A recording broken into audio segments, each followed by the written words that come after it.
ஆளும் அங்கணர்க்கு அன்பர் அணிந்த போது அடியில் தாழ்ந்து, அடியின திருவடி, மூலும் ஆதரவு பொங்க முன்பு நின்று இனிய கூறி, அடியாரை பார்த்தோன்னே இனிமையா பேசுவாராம்.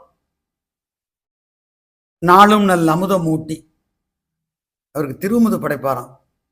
நயந்தனை எல்லாம் நல்கி, அவர் வேண்டியன குறைவின்றி கொடுப்பாராம். நீளும் இன்பத்துள் தங்கி நிதி மழை மாறி போன்றார்.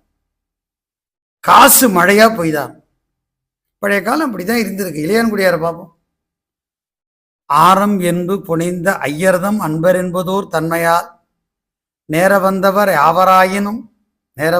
யாவராயினும் நித்தமாகிய பத்தி முன் கூற வந்து எதிர்கொண்டு கைகள் குவித்து நின்று செவி புலத்து ஈரமின் மதுரப்பதம்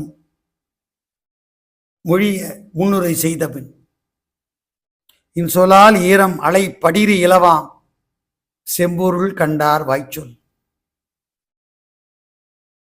பொருள் தீர்ந்த பொச்சாந்தும் சொல்லார் மருள் தீர்ந்த மாசரு காட்சி அவர்.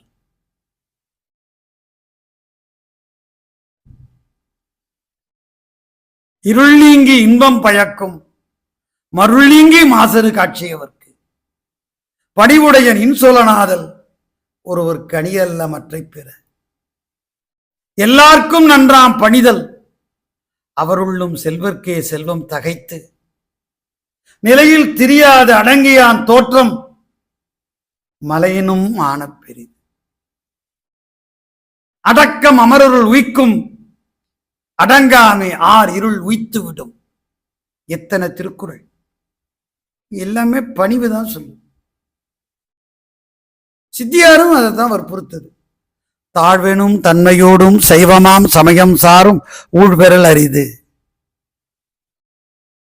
சுந்தரர் சொல்லுவார் திருவாரூர் தேவாரத்துல, தாழ்வெனும் தன்மை விட்டு தனத்தையே மனத்தில் வைத்து வாழ்வதே கருதி தொண்டர் மறுமை கொன்று இயகில்லார். பணத்தையே குறிக்கோளா வச்சு அடக்கத்தை விட்டுட்டாங்களே. ரொம்ப வருந்தி பாடுறார் வள்ளல் பெருமான் வண்டொண்டர்.